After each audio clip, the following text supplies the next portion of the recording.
At a glance, the iPhone 16 Pro Max doesn't look or feel much different from the preceded it, and perhaps that's not to be expected.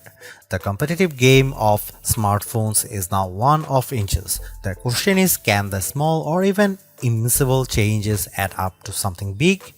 In the early going with the iPhone 16 Pro Max, I would say the answer is yes.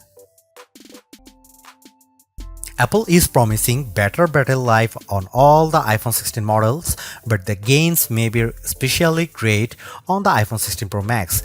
Its much larger battery, coupled with the efficient A18 Pro and more battery management, might add hours to the battery life, but I won't know for sure until I test it. Is this the best iPhone Apple has ever made?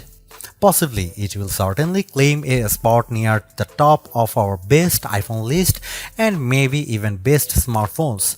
I will offer my definitive take when I finish my full review. Thanks for watching, see you in the next one.